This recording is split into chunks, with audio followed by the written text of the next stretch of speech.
Now that we've done some basic standalone requests, let's work on making some more complex requests using the batch controller. The batch controller, much like the name implies, allows us to batch together multiple requests and execute multiple sub-requests at once using a single message. The batch controller even allows us to use the response of one sub-request in another sub-request that's part of the same message. At this point, you may be wondering why we have this controller.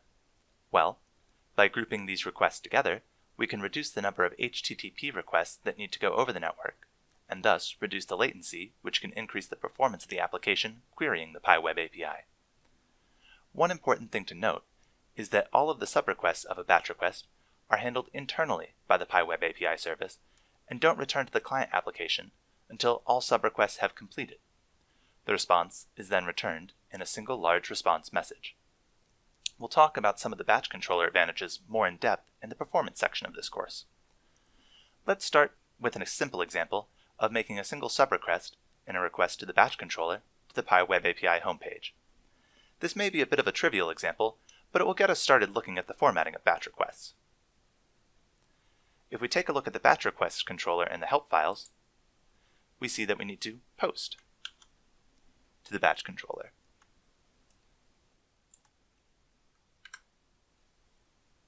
The batch controller endpoint will always be the base URL followed by PyWeb API /batch. So let's make that HTTP verb request change in Fiddler.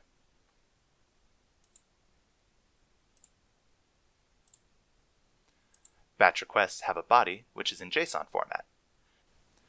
This is the content that we post to the batch controller endpoint. Next, we'll add a body to the request.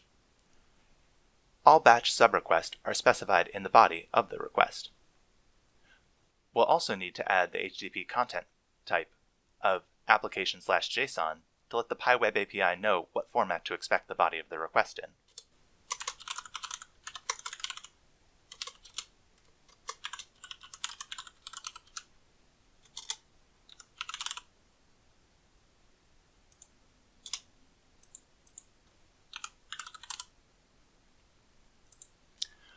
So let's start off the request body with an open and close brackets to wrap our request in. This is our top-level JSON element. Next, we'll add an ID that we can use to differentiate each of the sub-requests and their corresponding sub-responses. Let's make this a useful ID for identifying the sub-request, like getHomepage. I like to give IDs that have a meaningful name to them so it's easier to identify exactly what each sub-request is doing. Then we'll create a JSON object.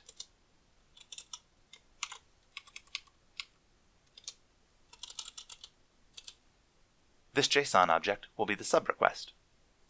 We define the object by putting a colon after the name of the object, and then another set of double brackets so we can specify the sub-request object. The sub-request must have at least two parts: an HTTP verb, such as get, post, patch, put, and a resource, which will be the URL that we're making the request to.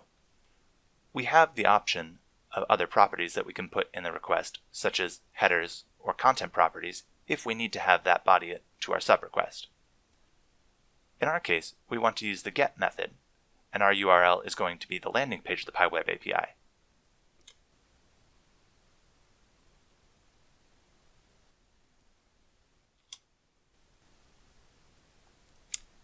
If we go ahead and send this, we see that we get a response back. We have a top-level batch response and a sub-response contained within those brackets, whose ID matches up with our ID for the sub-request. One important thing I'd like to note is the use of the 207 HTTP response code multi-status in the parent response. This means that each of the individual sub-responses will have their own HTTP status code. For this, we see our one sub-response has an HTTP status code of 200. So it's important to check each of the individual HTTP status codes when making batch requests. It also has some headers which tell us the content is JSON and the content length. We see the content has the same response, the same links, if we run the request for the landing page on its own. So now what I'm going to do is add another subrequest to this request to the batch controller. In this case, what I'm going to be doing now is retrieving the home page as well as creating a new element. Again, we want to give this a uniquely identifying name. Since we're going to be creating an element, we'll be using a method of post. In order to find the resource, we'll need to find the web ID of the database, since we need to create an element on a particular database.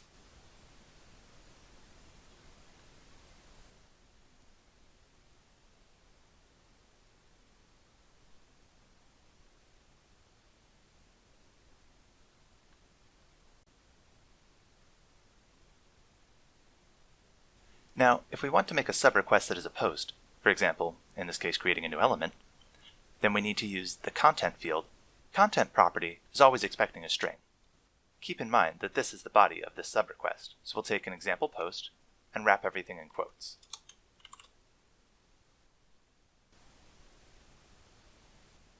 Because this is expecting a string, and because the content still needs to have quotes in it, we'll need to use backslashes to escape the quotes within our content.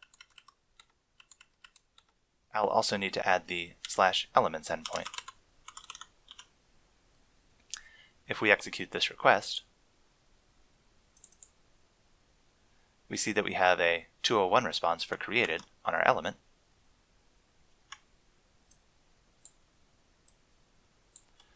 And we still have the get homepage subrequest as well.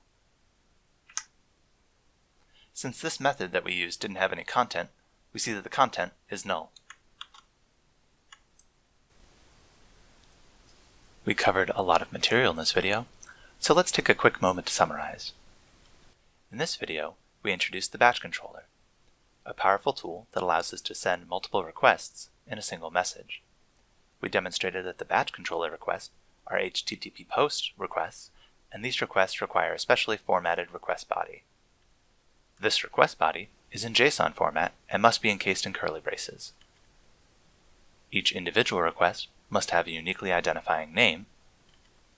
It must have an HTTP method, whether that be get, post, delete, or something else. And it must have a resource or URL to make the subrequest against.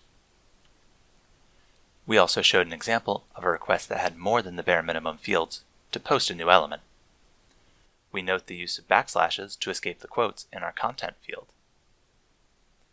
Additionally, we showed that each individual subrequest and subresponse are linked by their uniquely identifying ID. We've only just scratched the surface of the batch controller's capabilities, so please ensure you're comfortable with this batch controller content before moving on to the next topic.